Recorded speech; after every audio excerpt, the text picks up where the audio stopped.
In this video, I will be factoring a trinomial where a is greater than 1, and the answer should be written in the form of ax minus b times cx minus d, where a is less than c and b is less than d. I'm going to solve this using the box method, but first I need to determine what factors I'm working with. So I'm going to set up my x here, and in the top I'm going to multiply a times c, so 10 times 35 gives me 350, and my b goes on the bottom, so negative 39 goes here. Now I need to determine which two numbers multiply to give me 350 and add together to give me negative 39. So I'm going to write down all of the factors of 350. I have a middle term that's negative, and my last term is positive, so that means that I'm probably going to be working with two negatives.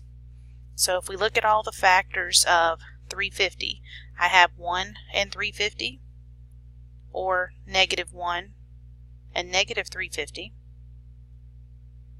I have 2 and 175, so I have negative 2 and negative 175.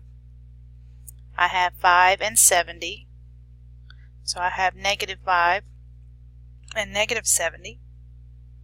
I have 7 and 50, so I have negative 7 and negative 50. I have 10 and 35, so I also have negative 10 and negative 35. And I have 14 and 25, so I also have negative 14 and negative 25. So those are all of the terms of, or those are all the factors of 350. So let's look at this list and determine which two add up to give us negative 39. And it looks like that's going to be negative 14 and negative 25.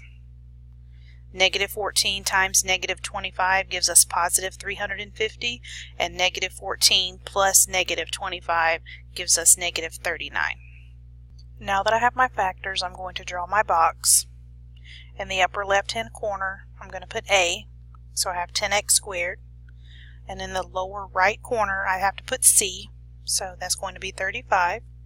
And then the two factors that I just came up with were negative 14, so I have negative 14x, and negative 25, so I have negative 25x.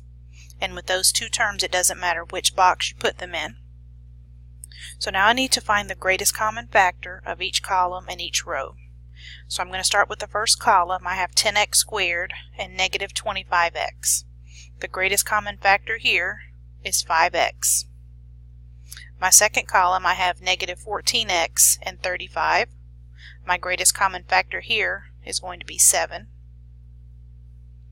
And if I look at my first row, I have 10x squared and negative 14x.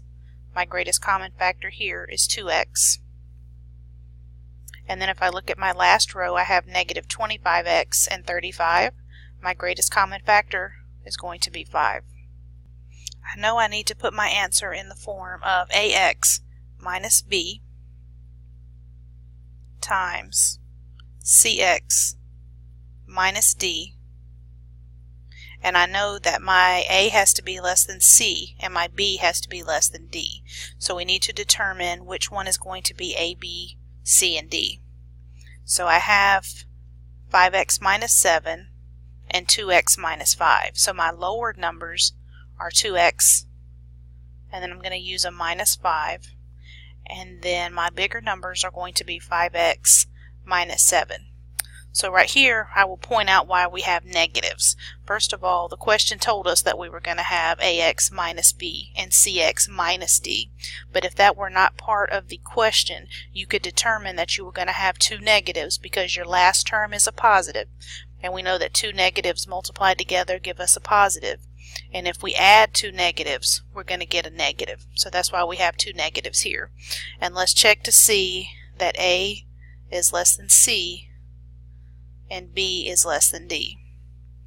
And so a is 2 and c is 5, so that works out. And b is 5 and d is 7, so that works out. So our a would be 2, our b is 5, our c is 5, and our d is 7.